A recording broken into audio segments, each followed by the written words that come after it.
Красота требует жертв, гласит народная поговорка. А если добавить, что правилами соревнований по этому виду спорта длинные ногти, волосы, яркий макияж запрещены, то можно понять, на какие жертвы готовы идти девушки, выбравшие для самореализации самооборону без оружия. Но, как убедился наш спортивный корреспондент Вячеслав Ильин, подопечным столичного профессионального клуба самбо «Экра» удается оставаться милыми и симпатичными. Канун весеннего праздника для руководителей Чебоксарского профессионального клуба самбо «Экра» стал хорошим поводом для подведения зимнего сезона и, конечно же, награждения лучших своих подопечных.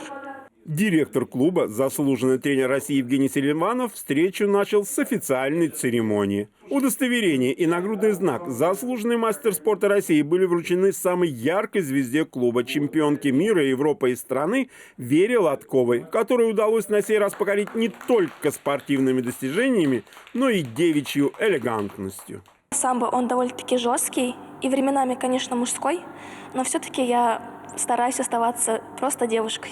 От коллеги по группе заслуженного тренера Чувашии Сергея Пегасова не отстали. Бронзовый призер чемпионата России Татьяна Федорова и победительница Кубка страны 2021 года Софья Емелюкова.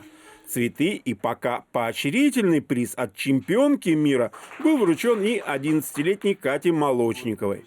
Подопечная Максима Смирнова только начинает свой путь в самбо, но уже сумела показать характер на первых клубного статуса соревнованиях. Я пришла на самбо благодаря старшему брату, а сегодня получила напутствие от чемпионки мира Веры Лотковой и постараюсь его продать. У нас в Чувашии так уже и как-то получилось, что и по всем видам спорта девочки заказывают погоду, и я думаю, они лучшие.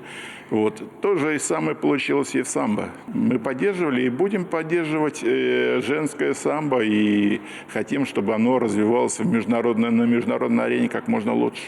Чаепитие не обошлось без сладкого, но наставник самбисток не стал напоминать о необходимости держать вес. Ведь для самбо нет праздников и каникул, так что излишки будут сожжены на ближайшей тренировке. Вячеслав Ильин, Вадим Владимиров, Вести, Чувашия.